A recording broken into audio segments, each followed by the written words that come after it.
जय बोलिए त्रिकालवर्ती त्रैलोक पूज्य विश्वाराध्य पंच परमेष्टि भगवान की, अनंता अनंत सिद्ध परमेष्टि भगवान की, वर्तमान जिन शासन नायक श्री वर्धमान महावीर भगवान की, परम पूज्य आचार्य भगवान श्री कुंद कुंद स्वामी मुनि महाराज की, परम पूज्य चारित्र चक्रवर्ती आचार्य भगवान श्री शांति सागर जी मुनि महाराज की, परम पूज्य महातपस्वी आचार्य भगवान श्री पाय सागर जी मुनि महाराज की, परम पूज्य आध्यात्मिक योगी आचार्य भगवान श्री जय कीर्ति जी मुनि महाराज की, परम पूज्य भारत गौरव आचार्य भगवान श्री देशभूषण जी मुनि महाराज की, परम पूज्य सिद्धांत चक्रवर्ती श्वेत भिक्षाचार्य आचार्य भगवान गुरुदेव श्री विद्यानंद जी मुनि महाराज की, श्रीमद् जैन धर्म की,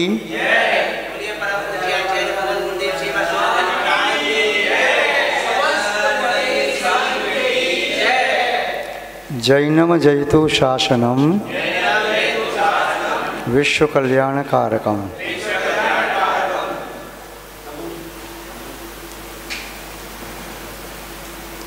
ओम।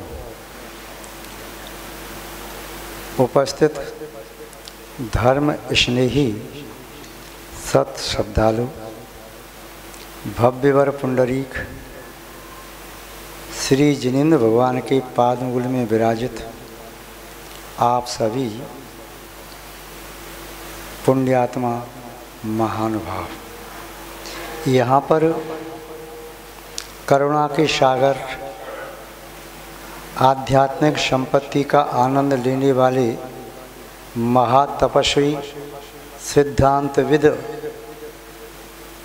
जिन्होंने साक्षात तीर्थंकर के दर्शन किए, दिव्य ध्वनि का रसास्वादन लिया,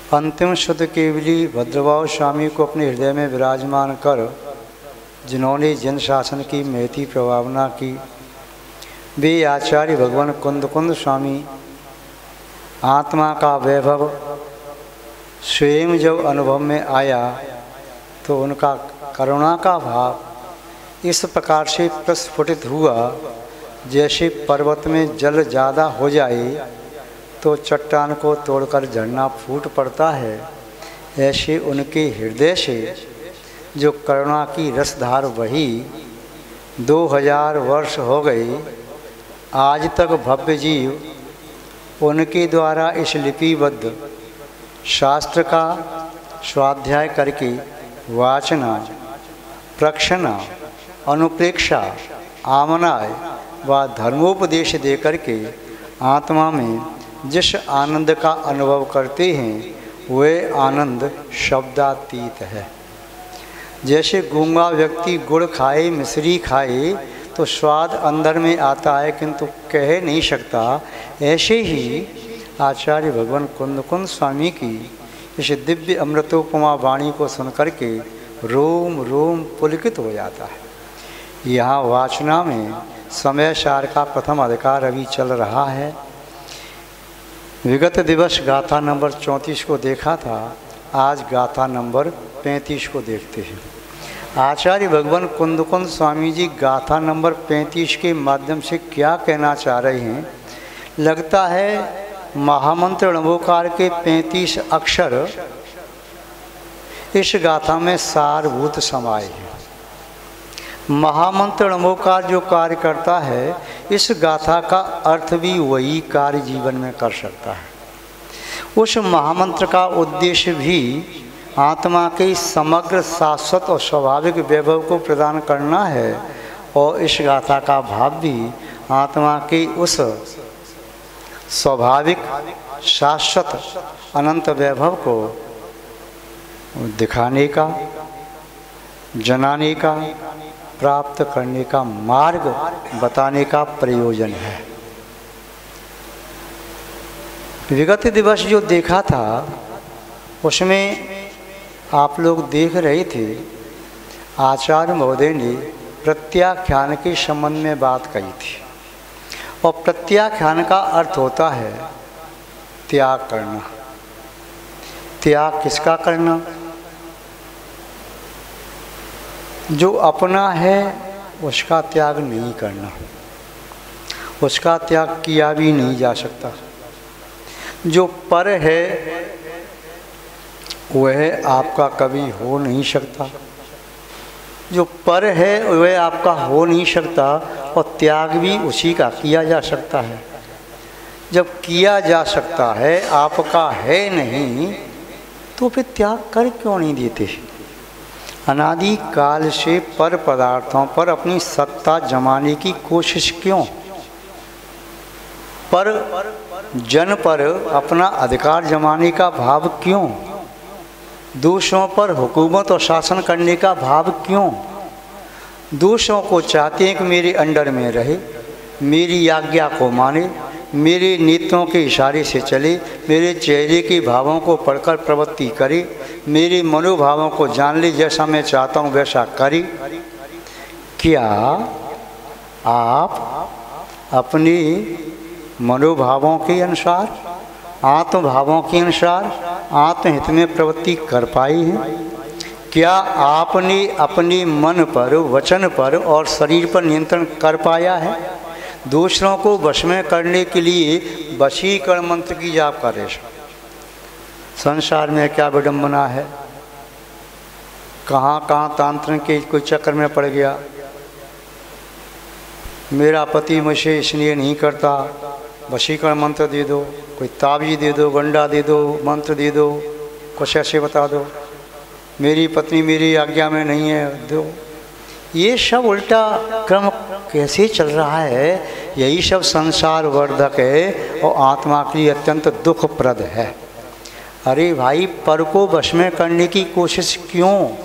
ये पर तो पर है, भूत है, जिंद है, मशान है, चुड़ैल है, पिशाच है, यंत्र है।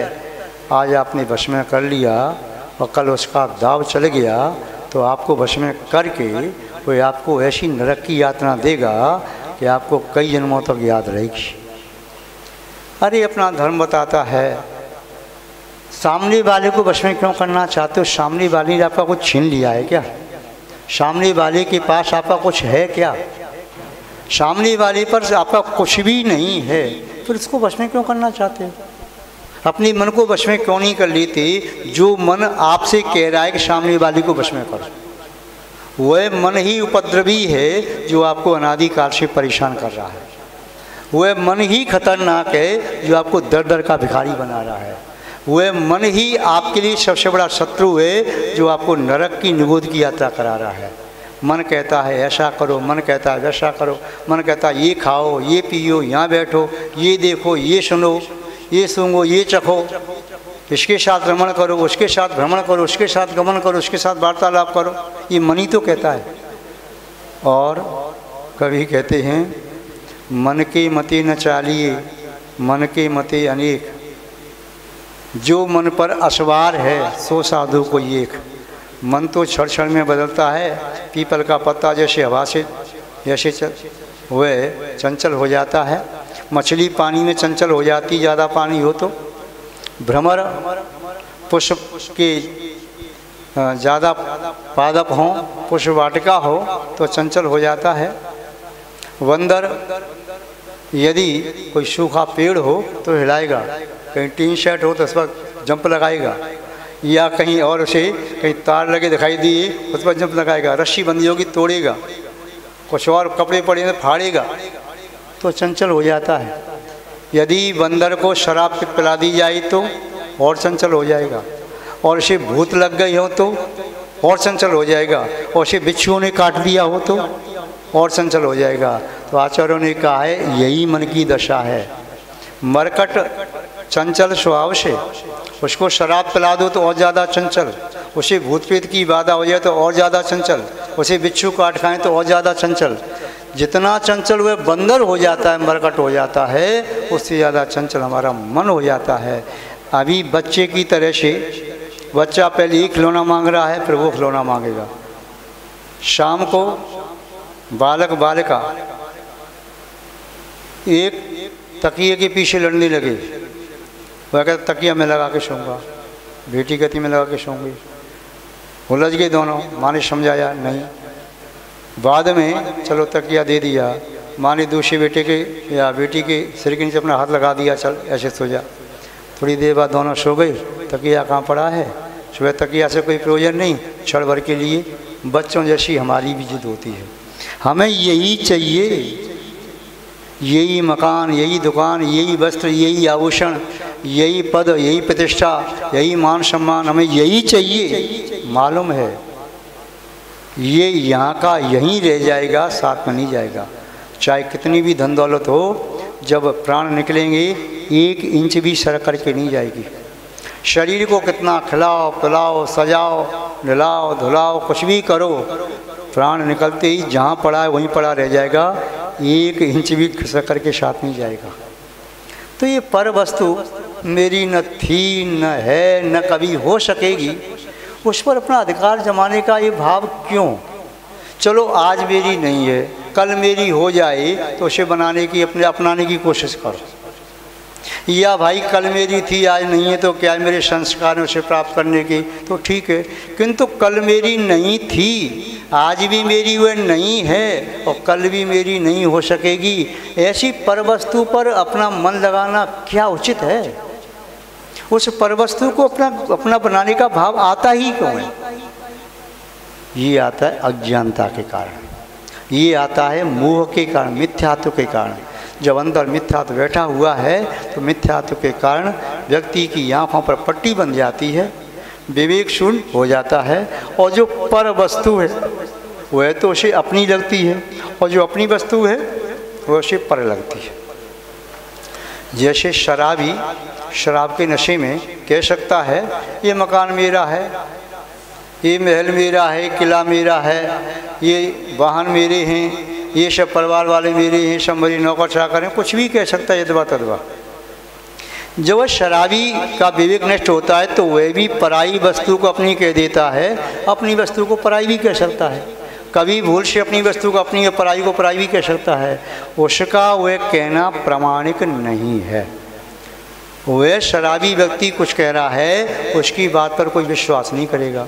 यदि शराबी शराब के नशे में झूमता हुआ गिरता पड़ता आ जाए और आपके सामने आकर के यहाँ कहे अरे वहाँ पर काला सर्प बैठा है, तो आप कहेंगे भैया इसकी बात विश्वास मत करो। क्यों?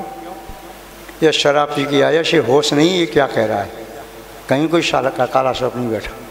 तो जो शराबी की बात पर विश्वास नहीं करते, शराब के नशे में उसका विवेक नष्ट हो गया, वह लोक जगत में प्रमाणिक नहीं है, विद्वत जगत में प्रमाणिक नहीं है, सज्जन के बीच में प्रमाणिक नहीं है, ऐसे मोही व्यक्ति भी सम्यक दृष्टियों के बीच में प्रमाणिक नहीं है, उसकी बात प्रमाणिक नहीं है। रागी द्वेषी व्यक्ति की बात प्रमाणिक नहीं है। इसलिए जैन दर्शन में परमार्थ भूत वीतरागी सर्वज्ञ देव, उनके द्वारा कथित जनवाणी, उनके मार्ग पर चलने वाले निरंतर गुरु, ये 3 ही प्रमाणिक हैं। इनके अलावा और कोई कुछ अपनी मन से कह रहा है तो अप्रमाणिक है। यदि वे भगवान की वाणी को कह रहे हैं ऐसा भगवान ने कहा, ऐसा आचार्य ने लिखा, तब तो ठीक है। यदि कोई आर्का माता जी भी कहें कि मेरा चिंतन है, तो हाथ जोड़ के कहो माता जी अपने चिंतन को रखो अपने पास, हम परमेश्वरी की बात भगवान की बात मानते हैं। कोई ये लग जी कहें कि मैंने खोज की है, अपनी खोज रखो अपने पास। कोई शुल्लक जी कहें, बड़ी जी कहें मेरा तत्व चिंतन है, मैं निकाल के लाया अपने तत्व चिंतन के सागर में से मोती, अपने मोती अपने पास रखो, हमें तो भगवान की वाणी सुनाओ। कोई ब्रह्मचारी जी कहें कि मेरी खोज है, मैंने तत्व चिंतन किया, मैंने ऐसा किया, भैया अपनी बात अपने पास रखो, हम तो भगवान की बात चाहिए, भगवान ने क्या कहा। कोई पंडित जी कहें, विद्वान कहें, उनसे भी हाजिर दो, पंडित जी महाराज हमें तो भगवान की वाणी सुनाओ, आगम के 2 शब्द सुनाओ जिससे कान पवित्र हो जाएं। भगवान की वाणी समझ में आए या न आए, तब भी सुनते सुनते भी पाप का संवर होता है, अशुभ कर्म की निद्रा होती है, 7 से पुण्य का बंध होता है। आपकी वाणी पर श्रद्धान कर लिया और आपकी वाणी पर श्रद्धान करके भगवान की वाणी पर श्रद्धान टूट गया, तो मैं सम्यक से फिर के मिथ्यात्व के गर्त में चला जाऊंगा। इसलिए आप तो गद्दी पर बैठ कर के मुझे भगवान की वाणी सुनाओ। तो भगवान की वाणी जब सुनोगे तब आपको ज्ञात होगा कि भगवान ने आत्मा का वैभव क्या बताया, भगवान ने पर वस्तु क्या बताई, भगवान ने क्या बताया है कि आत्मा के लिए हानिकारक क्या है, भगवान ने क्या बताया आत्मा के लिए हितकारक क्या है। आत्म के अहित विषय कषाय और आत्महित हेतु विराग ज्ञान।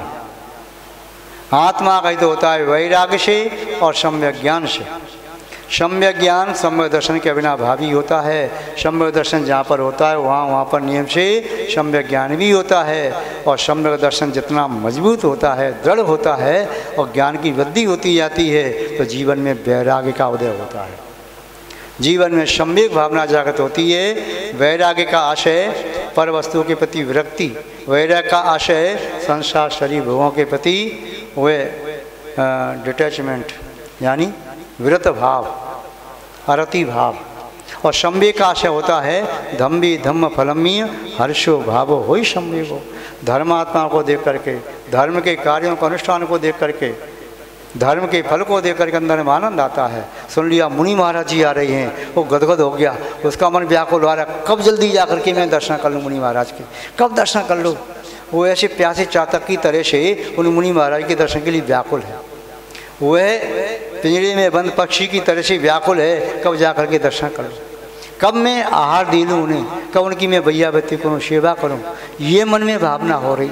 कोई भी त्यागी बती है, कोई नए आए तो उन्हें देख करके आनंद आ रहा है, किसी की दीक्षा हो रही है सुन करके भी अंदर में आनंद आता है। अरे वाह, आप दीक्षा लेने जा रहे हैं, वाह धन्य भैया। आप समाधि की साधना करें, धन्य भैया धन्य है, हम तो आपकी अनुरोधना करते हैं। धम्मी धम्म फलम, धर्म को देख करके, धर्म के फलों को देख करके, धर्मात्मा को देख करके जिससे आनंद आता है उसके जीवन में सम्यक भावना है। और संसार शरीर भोगों के प्रति जिसके जीवन में अरति भाव आता है, विरक्त भाव आता है, वह वैराग्य है। तो वह सम्यक दर्शन सम्यक ज्ञान के साथ वह बढ़ता जाता है, फिर संयम को लाने वाला होता है। वैराग्य पुष्प है, संयम फल है। फूल के बाद फल आता है, बिना वैराग्य संयम नहीं आता। महानुभाव, तो आत्मा का हित करने वाले वैराग्य और ज्ञान, और आत्मा का हित करने वाले विषय और कषाय। विषय कषाय शत्रु हैं, किंतु अनादिकाल से हम जीते आए पंचेंद्रिय का विषय भोगने के लिए। अनादिकाल से हमने अपने कषाय का पोषण किया, क्रोध का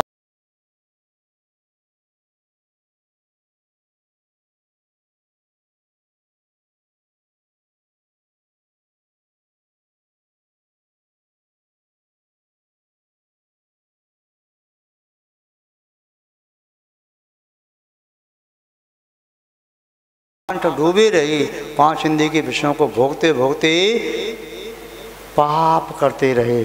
और उस पाप को करते हुए भी पाप को पाप माना नहीं। अरे भाई क्या हुआ, मैंने शादी की है तो क्या मैं और कुछ काम ही नहीं करूं क्या? वो तो शादी में किसके लिए की है? विषयों का सेवन करने के लिए। मैंने धन कमाया है, मैं सेवन करूंगा, जैसे चाहे सेवन करूंगा, इसमें ही पाप लग गया क्या? अरे मैं ये काम कर रहा हूँ, खेती कर रहा हूँ, या मकान बना रहा, गड्ढा खुदवा रहा, नींव खुदवा रहा, या कुछ और काम कर रहा, तो क्या करूँ? इसमें ही पाप लग रहा है क्या? अरे गर्मी लग रही, पंखा चालू कर लिया मैंने, क्या कूलर चालू कर लिया, एसी चालू कर, इसमें पाप लग रहा है क्या?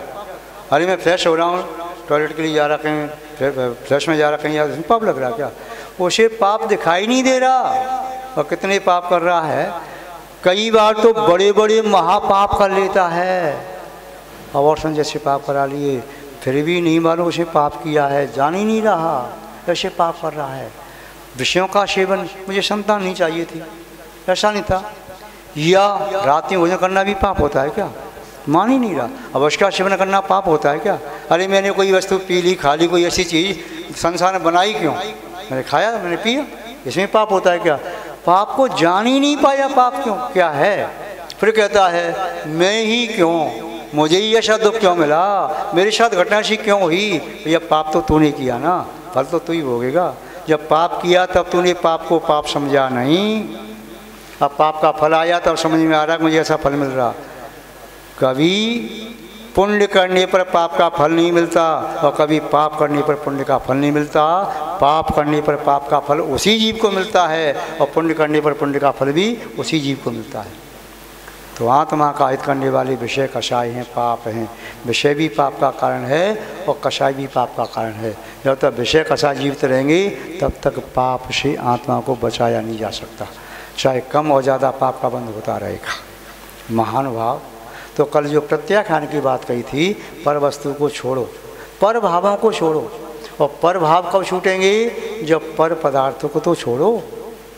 जो पराई वस्तु आप पकड़ के बैठ गए, दोषे की दुकान आपने किराए पर ली और कब्जा करके बैठ गए, मेरी है। उसने बहुत समझाया, भैया किराए पर मैंने आपको तब दी थी जब मारी मारी भटक रही थी, मैंने किराया भी कम लिया, तुम्हारी गृहस्थी चल जाए, मैंने तो आप पर करुणा की, दया की, आज आपने मेरी दुकान पर कब्जा कर लिया, खाली करो। मुझे 50 लाख रुपया दो तो मैं खाली करूँगा। भाई मेरी दुकान मैं तो किराए पर दी, तो इसे 50 लाख रुपया मांग रहा है, नहीं तो तुमने ज़्यादा किया तो मैं तुम्हें शूट कर दूँगा, देख लूँगा मैं तुझे। और वो चारा मकान मालिक था, दुकान मालिक था, कहता है ठीक है ऐसे खाली नहीं करोगे। गया कोर्ट में, मुझे लगाई और फिर वहाँ से ऑर्डर आ गया, जजमेंट हुआ, पुलिस साथ में आई, डंडे मार के उसे भगाया और उस पर केस लगा दिया। उसने मुझे जान से मारने की धमकी दी, उसको डाल दिया जेल में, सड़ गया।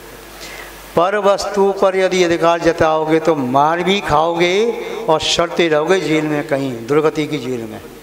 इसीलिए पर वस्तु पर अधिकार जताने की कोशिश मत करो। जो वस्तु पर वस्तु है उसे छोड़ दो। पर वस्तु वह कभी अमृत नहीं बन सकती, पर वस्तु जहर है। चाहे कितनी भी सुंदर हो, कितनी भी अच्छी हो, कितनी भी मीठी हो, कितनी भी आपको वह अनुकूल लग रही है, मन भावन लग रही है, फिर वह अपनी नहीं है। आज नहीं तो कल छोड़नी पड़ेगी। आज छोड़ दो तो अच्छी बात है, कल किसी की दमड़ी भी आपने ले ली ना तो चुपचाप चुका दो, नहीं तो कल चमड़ी उधेड़ करके वो दमड़ी आपकी चली जाएगी, चमड़ी को उधेड़ कर ले जाएगी।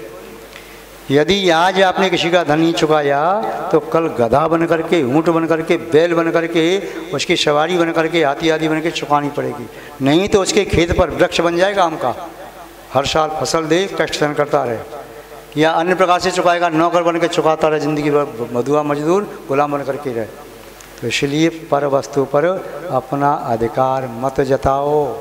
यदि आपकी समझ में आ जाए ये पर वस्तु है तो छोड़ दो, क्योंकि पर वस्तु को पकड़ के बैठ गई, अपनी वस्तु की खोज की नहीं, अपनी भी चली गई और पर वस्तु तो अपनी थी नहीं। किसी व्यक्ति ने दूसरे के खेत में खेती करना प्रारंभ कर दिया, जुताई की, बीज बोया, सिंचाई की।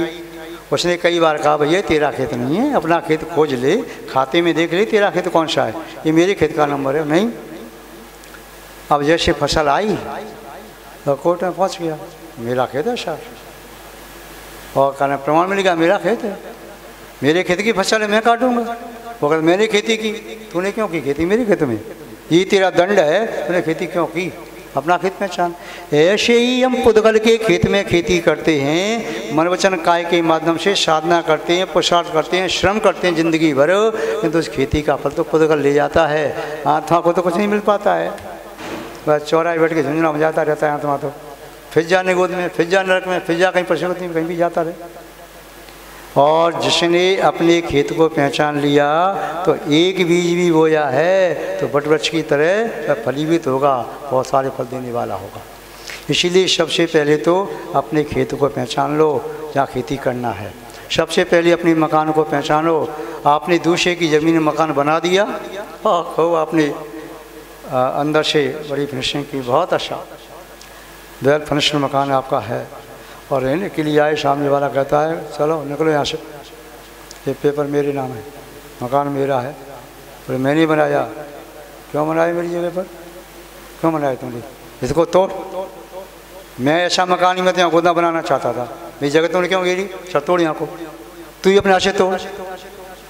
वो क्या करेगा भाई, फंस गया वो तो। ऐसे ही ये आत्मा पुद्गल को पकड़ लेता है, ये भी मेरा, ये भी मेरा, ये भी मेरा, बाद में सब छूट जाता है। या तो वह परवस्तु छूट जाती है या परवस्तु को छोड़ करके ये स्वयं चलता बनता है। तो यहाँ पर कह रही प्रत्याख्यान, परवस्तु को पहले जान लो। कोई भी कार्य करने के पहले ये देख लो ये मेरा या पराया है। यदि पराया है तो उसमें पुरुषार्थ मत करो, जो भी पुरुषार्थ करोगे उसका फल नहीं प्राप्त कर पाओगे। अपना है तो थोड़ा भी पुरुषार्थ करो उसका फल मिलेगा। तो आचार्य महोदय जो कहना चाह रहे हैं, अपने ऊपर का भेद करना है। परखो परखो स्वपा, क्या स्वपा, स्वयं को पा और पर खो, पर को खोना है, स्व को पाना है, स्वपा पर खो। ये सपा नहीं, ये सपा बसपा की बात नहीं कर रहे हैं हम तो स्व स्व अपने स्वत्व को पाना है, स्व चतुष्टय को, स्वद्रव्य क्षेत्र काल भाव स्व को पाना है। और पर खो, पर को खोना है। जो भी पर है सबसे पहले ज्ञान करना जरूरी है, ये भेदभाव करना जरूरी है, क्या मेरा क्या तेरा, क्या मेरा क्या तेरा। तो तेरा है सो तू ले जा, मुझे तेरा नहीं चाहिए, जो मेरा है वो मेरे पास है। यदि मैं तेरे को पकड़ के बैठ के अपना फेंक दिया तो मेरे हाथ से मेरा भी गया और तेरा तो जाना है। तो आचार्य महोदय यहाँ पर 35वीं गाथा में भी यही कह रहे हैं। क्या कह रहे हैं? कल भी कहा था प्रत्याख्यान के संबंध में, वह ज्ञान ही प्रत्याख्यान है, जिससे आपको पर वस्तु की स्ववस्तु की पहचान हो जाती है। वह पहचान कराने वाला ज्ञान ही प्रत्याख्यान है। बिना ज्ञान के प्रत्याख्यान वह कष्टदायक भी हो सकता है, धोखा भी हो सकता है। आपने अपनी वस्तु का त्याग कर दिया और पर वस्तु को पकड़ लिया तो आपका तो उल्टा हो गया। इसलिए ज्ञान की बात कही जा रही है। ज्ञान प्राप्त करना बहुत ज़रूरी है, वह भावशुद्ध ज्ञान हो। कई बार शास्त्र पढ़ पढ़ करके भी भाव शुद्ध ज्ञान प्रकट नहीं हो पाता है, और बिना शास्त्र पढ़े भी भाव शुद्ध ज्ञान प्रकट हो जाता है। आपने बड़ी बूढ़ी लोगों को, गांव देहात के लोगों को ये कहते सुना होगा कि वो लड़का ठीक है, दूसरा तो पढ़ा लिखा नहीं है। वो तो क्या होगा, नहीं पढ़ा लिखा तो भले ही पढ़ी नहीं है पर गुणी हैं, और वो पढ़ाई पढ़ाए गुना नहीं है। पर पुस्तक की पढ़ाई की है, पुस्तक का कीड़ा बन गया, व्यवहार में कुछ नहीं जानता। तो आचार्य महोदय कह रहे हैं केवल शब्दों से पढ़ो मत, कंठ में शब्दों का संग्रह मत करो, मस्तिष्क में शब्दों का संग्रह मत करो। जैसे गोदाम में अनाज का संग्रह कर रहे हो, कहीं आपने तेल का संग्रह किया, कहीं आपने शक्कर का संग्रह किया, कहीं आपने भूसे का संग्रह किया, कहीं लकड़ी का संग्रह किया, कहीं ईंट पत्थर और सीमेंट का संग्रह किया। ये संग्रह अपने बाहर के किए, जानते ये वस्तु मेरी नहीं है। ऐसे ही अपने मस्तिष्क के गोदाम में शब्दों का संग्रह कर लिया, वह भी आपकी संपत्ति नहीं है। आपकी संपत्ति, आपका ये ज्ञान, शब्द ज्ञान आपका नहीं है। आपका ये भाव शुद्ध ज्ञान जो आत्मा में रहेगा, आत्मा के साथ जाएगा, शब्द तो छूट जाएंगे। यदि ज्ञानावनी कर्म का उदय आ गया तो व्यक्ति कितना पढ़ा लिखा था, पागल हो गया, ये ब्रेन वेस्ट हुई, पागल हो गया। विश्व का 7वें नंबर का, 10वें नंबर का, 20वें नंबर का, पहले नंबर का वह विद्वान था, इतना बड़ा विद्वान था, इतना पढ़ाई करता, 10 घंटे 15 घंटे 20 घंटे वह पढ़ाई करता, पढ़ते पढ़ते पागल हो गया वो तो। उसकी तो कई भाषाओं में कमांड थी, चाहे संस्कृत भाषा हो, प्राकृत भाषा हो, चाहे आंग्ल भाषा हो, चाहे हिंदी भाषा हो, चाहे उर्दू भाषा हो, चाहे मलयालम हो, चाहे कन्नड़ हो, मराठी हो, बंगाली हो, चाहे आपकी पंजाबी भाषा हो, कोई भी भाषा हो, उसका बड़ा कमांड था।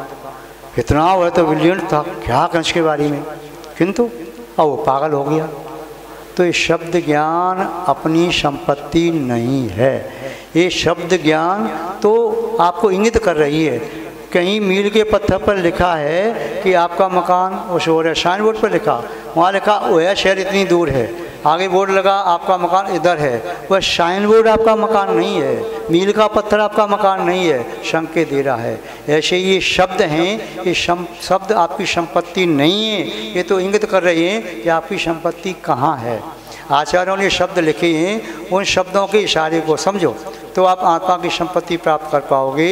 इन शब्दों को दिमाग में रख लोगे तो आत्मा की संपत्ति प्राप्त न कर पाओगे और अहंकार हो जाएगा, मान कषा जागत हो जाएगी। इसलिए आत्मा की संपत्ति को खोजने का संकेत है। किसी ने पूछा हिमालय कहाँ है, तो आपने उत्तर की ओर उंगली कर दी कि हिमालय इधर है, तो वह कहने लगा अच्छा हिमालय ये है, तो उंगली हिमालय नहीं है, हिमालय कहाँ है, उधर है। आपने कहा मंदिर कहाँ है, रास्ते में खड़े बोले मंदिर इधर है, उंगली पकड़ के खड़ा हो गया, अच्छा ये मंदिर है, अरे उंगली मंदिर नहीं है, जहाँ इशारा कर रहा है वहाँ जाओ। ऐसे ये शब्द आत्मज्ञान नहीं है, ये शब्द तो आत्मज्ञान के लिए निमित्त हैं, इशारा है, संकेत है। ये आत्मा की संपत्ति बताने के लिए संकेत हैं, और उस मार्ग से चलते जाओगे तो आप पहुँच जाओगे। ये गंतव्य नहीं है, गंतव्य का इशारा है। तो महान भाव आचार्य महोदय कह रहे हैं कि अपनी वस्तु छांट लो, छांटो, सबकी वस्तुएं इकट्ठी करके कहीं डाल दी, अपनी अपनी वस्तु छांटो।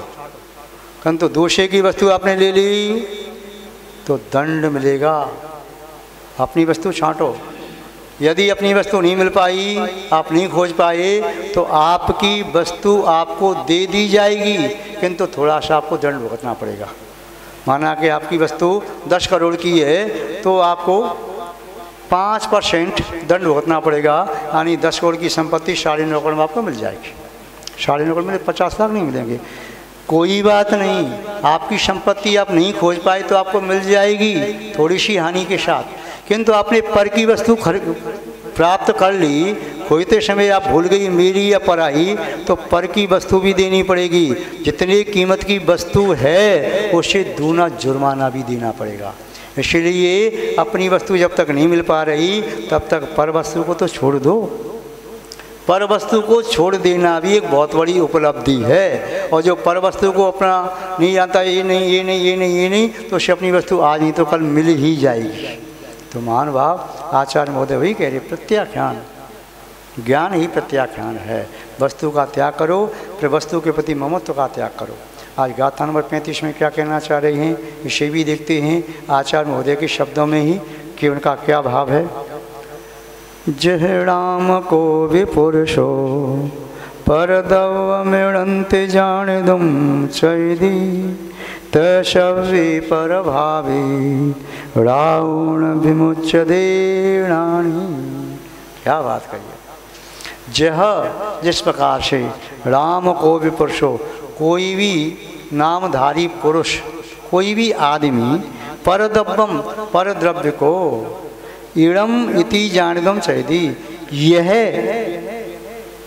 पर है जानिदम ऐसा जान करके चैदी छोड़ देता है। एक व्यक्ति वस्त्र, अच्छे वस्त्र पहन करके वह शादी में जा रहा था। एक व्यक्ति ने, कोई नीच व्यक्ति था जो नीच कर्म करने वाला था, उसने उसे पकड़ लिया, रोक लिया। रुको, क्यों? तुम्हें मुझे रोकने की हिम्मत कैसे हुई? तो जानता नहीं मैं कौन हूँ, क्षमा करो, आप जो भी हैं, मैंने आपको रोका किसी प्रयोजन से रोका है। क्या प्रयोजन है? प्रयोजन ये है कि आप चोर हैं, मुझको चोर कहता है, तुझे कुछ होश भी है? किसको क्या कह रहा है? चोर मुझको कहता है, मैं इतना बड़ा दानी सज्जन नगर सेठ, मुझको चोर कहता है तू? एक छोटा सा व्यक्ति, तुच्छ व्यक्ति, तुझे तेरे पास खाने तक के लिए तो है नहीं, मुझको चोर कहता है? साहब, मेरे पास खाने के लिए है या नहीं से छोड़ो, किंतु आप चोर हैं यदि मेरी वस्तु आपके पास है तो। मैंने आपकी वस्तु कहाँ ली? मैं आपकी वस्तु क्यों लूँगा? और सब लोग खड़े हो गए, भीड़ इकट्ठी हो गई। एक छोटा सा व्यक्ति, नीच कर्म करने वाला व्यक्ति, इतने बड़ी आदमी को चोर कह रहा है चौराहे पर खड़े होकर के। और उस बारात में सबके पीछे बड़ा आश्चर्य हुआ, सबकी आंखें लाल हो गई। कहता साहब, मेरी गलती हो तो क्षमा करना, और जो दंड देना दंड देना, किंतु मैं चोर इसलिए कह रहा हूँ कि मेरी वस्तु को इसे लेने का अधिकार क्या? यदि इसे चाहिए तो मैं इसे मांग करके ले लेता। वस्तु मेरी है। क्या वस्तु? ये वस्त्र पहने हुए मेरा वस्त्र है। अब तो उसके पैरों से जमीन खिसक गई कि मैं पहनी हूँ, इस नीच व्यक्ति की वस्त्र में पहनी। अरे भाई, मेरे वस्त्र हैं, मैंने सिलवाई, मैं धोबी के यहाँ से लेकर के अभी आया। कौन से धोबी के यहाँ से? चलो धोबी के पास। धोबी को ही बुलवा लिया। भाई, वस्त्र मेरे वस्त्र मैंने आपको दिए धोने के लिए। हाँ साहब, दिए थे। तो मेरे वस्त्र मेरे हैं। हाँ साहब, शायद आपके ही होना चाहिए। शायद क्यों? क्यों, मेरे पास तो वस्त्र बहुत आती हैं धुलने के लिए, कहीं हो सकता है भूल हो गई हो। ये कहता है मेरे वस्त्र हैं। इसके वस्त्र कैसे हैं? पूछे उससे। ये कहता है मेरे वस्त्रों पर अंदर की ओर मेरे नाम की चिट पड़ी है। क्या नाम है तेरा? मेरा फलाना नाम है, मेरे पिता का नाम ये है, मेरे स्थान ये है, माँ का नाम ये है। ये सब चिट मेरे इस वस्त्रों में पड़ी है, और 3 जगह पड़ी है। इसमें ऊपरी उत्तरी वस्त्र में कॉलर में पड़ी है, यहाँ आसीन में पड़ी 2 जगह, 3 जगह यहाँ पड़ी। और नीचे वाले वस्त्र हैं, यहाँ कमर में जो पेट की होती है, पेटी, उसके अंदर पड़ी है। नीचे जो पैंट की मोहरी होती है वहाँ पड़ी है। सबके सामने वस्त्रों में खोल करके देखी, वास्तव में उसके नाम चिट निकली थी 3 जगह। अब तो वह लगा कि भाई मैं इसके वस्त्र पहन लिए मैंने, बड़ा उसे खराब लगा। तो विश्व का मेरी वस्त्र आप क्षमा करें, जल्दबाजी में आप थे, तो आपकी वस्त्र भी ऐसी थे, वस्त्र सामने लाए तो बिल्कुल वस्त्र दोनों के सेम वस्त्र थे, वही वस्त्र थे। तो जैसे उस सज्जन पुरुष ने, नगर सेठ ने उस नीच व्यक्ति के वस्त्रों को जब पहचान लिया कि ये वस्त्र मेरा नहीं है, तो तत्काल उतार करके फेंक दिए कि भाई ठीक है मेरा नहीं है, मुझे नहीं चाहिए, और अपने वस्त्रों को उससे मंगवा लिया, ग्रहण कर लिया। ऐसे ही कह रहे हैं आचार्य महोदय, तह सब वे प्रभावे, उसी प्रकार समस्त प्रभाव रावणम जान करके विमुचदे रानी, ज्ञानी पुरुष उसे छोड़ देता है। ज्ञानी पुरुष पर भावों को, पर पदार्थों को और विकृत परिणामों को, विकारों को, सबको छोड़ देता है, यह जान करके ये मेरा नहीं है, ये पुद्गल का, ये पुद्गल का, ये पुद्गल का, ये भी पुद्गल, ये भी पुद्गल, ये भी पुद्गल, तो छोड़ता जाता है, फिर अपनी वस्तु तक पहुंच जाता है। और जब तक अपनी पराई का भेद नहीं होता तब तक पर वस्तु को अपना मान करके उस पर अपना मालिकाना जताता रहता है। दूसरा व्यक्ति कमज़ोर है तो वह कपड़े चौराहे पर आपसे उतरवा नहीं सकता।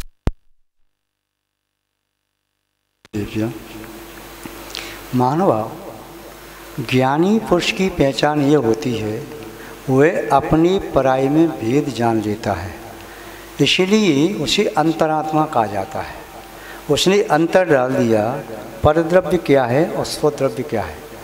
जिसकी ज्ञान में पर और स्व का अंतर नहीं है, पर वस्तु को स्ववस्तु को जो नहीं पहचान पाता, वह व्यक्ति अंतरात्मा ज्ञानी नहीं है। इसलिए जैन दर्शन में कहा जो मिथ्या दृष्टि है वह अज्ञानी है, और जो सम्यक दृष्टि है वह सम्यक ज्ञानी है। जो अभेद रत्नत्व से युक्त है वह अभेद ज्ञानी है। जो निश्चय रत्नत्व से सहित है निश्चय ज्ञानी है। वीतराग सम्मत से सहित है वीतराग ज्ञानी है। और जो परमात्मा बन गया वह केवल ज्ञानी सर्वज्ञ हो गया। तो यहाँ पर आत्मा का हित वही व्यक्ति कर सकता है जो आत्मा को अनात्मा को पहचानने में समर्थ है। ज्ञानी पुरुष वही है जो पर पदार्थों को छोड़ने में समर्थ है और स्व पदार्थों को जान करके प्राप्त करने के लिए पुरुषार्थशील हो गया। संयम का अर्थ, साधना का अर्थ, तपस्या का अर्थ यही है, अपनी आत्मा के स्वभाव को प्राप्त करने के लिए क्रियाशीलता, अपनी आत्मा के वैभव को प्राप्त करने के लिए और पर का त्याग करने के लिए जो कुछ भी स्वीकार किया जाता है वही तपस्या सम्यक है, वही संयम साधना है, वही उसकी इबादत है, पूजा है, भक्ति है, जिससे आत्मा के गुणों की प्राप्ति हो और आत्मा के जो दोष हैं, विकार हैं, उनका निराकरण हो। यही वास्तव में विवेकशीलता है।